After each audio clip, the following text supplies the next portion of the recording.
Every time you look at a crowd, your brain makes a critical assumption. You assume that the people surrounding a major event are there by chance, living out their own independent lives. But humanity has a 100-year history of manufacturing crowds. If you spend any time online, you've likely heard the term crisis actor, the idea that major public events are populated by hired performers. It's a modern conspiracy theory that thrives because it taps into a deep, valid intuition, the feeling that the crowds we see on our screens are just a little too perfect. That intuition is actually rooted in historical fact. The industry of manufacturing the perfect human background is real. It's a century old, and it completely shaped how you perceive reality. Let's look at the origin of the crowd machine.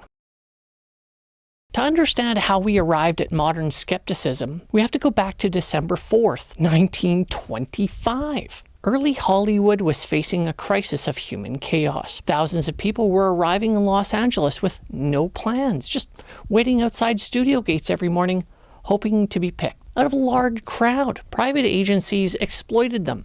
Pay was unregulated and the system was broken. Enter Will H. Hayes, the president of the Motion Picture Producers and Distributors of America. He didn't just want to fix the chaos, he wanted to regulate the human element of storytelling. He created a centralized, government-approved database called Central Casting. For the first time in history, everyday humans were categorized, indexed, and filed away based entirely on their physical dimensions and archetypes. Central Casting became a massive corporate machine. It created a visual language. If a director needed a crowd of factory workers, a line of soldiers, or a flock of upper-class socialites, they didn't look for real diversity, they looked for the archetype. By the 1940s, this system was so dominant that it birthed a new phrase in the American lexicon, straight out of Central Casting.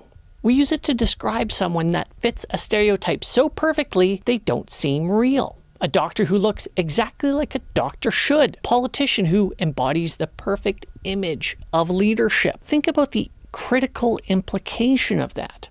Our mental image of what a professional looks like wasn't formed by real-world exposure. It was systematically curated by a casting database in Burbank, California. Legendary actors like Brad Pitt, Clark Gable, and John Wayne all started as data points in this exact database. Nameless faces used to fill the blank spaces of American media.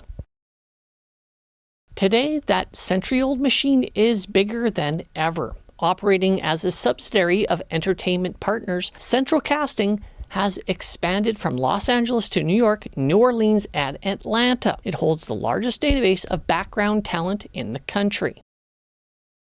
Which brings us back to the modern phenomenon of critical thinking and where it goes off the rails. When people look at the world today and suspect that public events are staged by crisis actors, they are falling into a classic cognitive trap. They are taking a very real historical truth that human crowds can be and have been systematically manufactured for the screen and misapplying it to real-world tragedies. The real lesson of Central Casting isn't that the news is fake. The lesson is that our brains have been trained for 100 years by a highly efficient casting monopoly to expect crowds to look a certain way. Real life is messy, unscripted, and visually imperfect. But because we are so used to the curated, perfectly balanced backgrounds of Hollywood, reality can suddenly feel artificial. Critical thinking means questioning the images we consume, but it also means questioning why we expect those images to look a certain way. The crowd in the background of your favorite film isn't a random group of people. It is a highly engineered corporate product with a 100-year lineage. The next time something on your screen feels straight out of Central Casting, ask yourself, is the event itself staged?